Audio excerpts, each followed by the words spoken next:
आप सभी को नमस्ते। आज हम 3 चमत्कार सुनेंगे। चमत्कार से पहले भगवान का आज का चिंतन।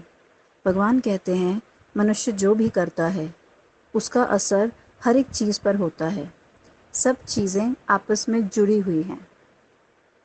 आज का पहला चमत्कार, मेहंदीपट्टनम हैदराबाद से मैं ए श्यामराव हूँ। मेरे जीवन में अनेक चमत्कारों के लिए श्री अम्मा भगवान को सहृदय आभार। 2004 में मेरी रीढ़ की हड्डी में थोड़ा फासला आ गया था और मैं बहुत परेशानी में था। डॉक्टरों का कहना था कि मेरा पूरी तरह से ठीक होना नामुमकिन है। मैं निराश होने लगा।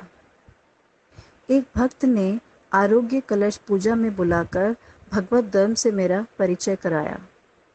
1 हफ्ते के बाद वे रीढ़ की हड्डी में फासला अपने आप ठीक हो गया। डॉक्टरों को मेरी रिपोर्ट पर विश्वास नहीं हुआ। मेरे संपूर्ण आरोग्य और सेवा करने के अवसर प्रदान करने के आशीर्वाद के लिए मैं वेदेश्वर श्री अम्मा भगवान का अत्यंत आभारी हूँ। इस असीम अनुग्रह के लिए श्री अम्मा भगवान के चर कमलों में सर्वदा। आज का दूसरा चमत्कार, मैं मेहंदीपट्टनम हैदराबाद से ए श्रावणी हूँ। जन्म से ही मेरी आंखों से पानी रिसता रहता था। मैंने बहुत से स्पेशलिस्ट से परामर्श किया पर कोई फ़ायदा नहीं हुआ। धीरे धीरे मैं इसको लेकर घबराने लगी। 2006 में मेरी बहन ने श्री मूर्ति के सामने मुझे आरोग्य दीक्षा दी। तब श्री भगवान से मेरा परिचय हुआ। इसके बाद जब सरोजनी हॉस्पिटल में मुझे आँख के ड्रॉप दिए गए तो मैंने वे शीशी श्री मूर्ति के सामने रखी और श्री अम्मा भगवान को उसको अपने अनुग्रह से भरने की प्रार्थना की। उसके बाद मैंने वो अनुमंत्रित ड्रॉप आँखों में निरंतर रूप से डाली। चमत्कारिक रूप से मेरी आँखें बिल्कुल ठीक हो गईं। अब मुझे सब कुछ साफ दिखाई देता है।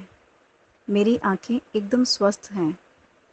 हमारे आरोग्य प्रदाता श्री अम्मा भगवान को इस असीम अनुग्रह के लिए आभार।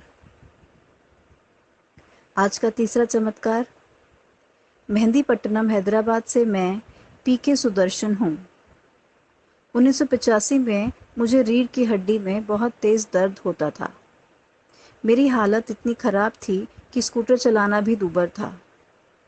1996 में मैंने वर यज्ञ में भाग लिया जहां हमें पंच प्राण के लिए दीक्षा दी गई। इस प्रक्रिया के बाद श्री अम्मा ने मुझे अच्छे स्वास्थ्य का आशीर्वाद दिया। अब मैं आनंद में एक स्वस्थ जीवन व्यतीत कर रहा हूँ। करुणामय भगवान को मेरा शत शत नमन। धन्यवाद।